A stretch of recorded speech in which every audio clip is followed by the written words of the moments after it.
श्लोक 1 अध्याय 5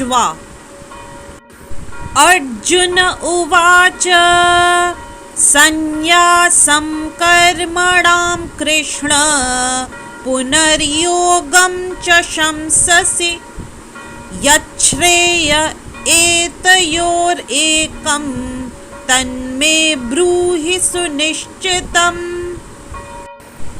इस श्लोक में अर्जुन श्री कृष्ण से कहते हैं, हे कृष्ण, पहले आप मुझसे कर्म त्यागने के लिए कहते हैं और फिर भक्ति पूर्वक कर्म करने का आदेश देते हैं। क्या आप अब कृपा करके निश्चित रूप से मुझे बताएंगे कि इन दोनों में से कौन अधिक लाभप्रद है? यदि इस श्लोक का विस्तार करें तो भगवद गीता के इस 5 अध्याय में भगवान बताते हैं कि भक्ति पूर्वक किया गया कर्म शुष्क चिंतन से श्रेष्ठ है। भक्ति पथ अधिक सुगम है क्योंकि दिव्य स्वरूपा भक्ति मनुष्य को कर्म बंधन से मुक्त करती है। द्वितीय अध्याय में आत्मा तथा उसके शरीर बंधन का सामान्य ज्ञान बतलाया गया है। उसी में बुद्धि योग अर्थात भक्ति द्वारा इस भौतिक बंधन से निकलने का भी वर्णन हुआ है। तृतीय अध्याय में यह बताया गया है कि ज्ञानी को कोई कार्य नहीं करने पड़ते।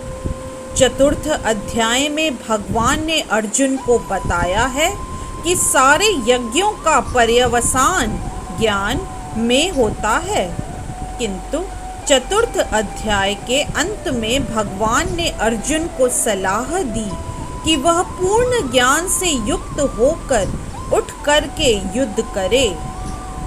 अतः इस प्रकार एक ही साथ भक्तिमय कर्म तथा ज्ञान युक्त अकर्म की महत्ता पर बल देते हुए कृष्ण ने अर्जुन के संकल्प को भ्रमित कर दिया है।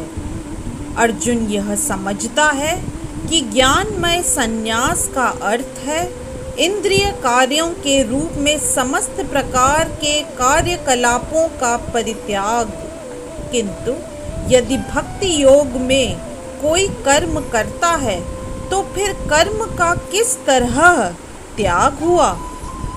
दूसरे शब्दों में वह यह सोचता है कि ज्ञानमय संन्यास को सभी प्रकार के कार्यों से मुक्त होना चाहिए क्योंकि उसे कर्म तथा ज्ञान असंगत से लगते हैं।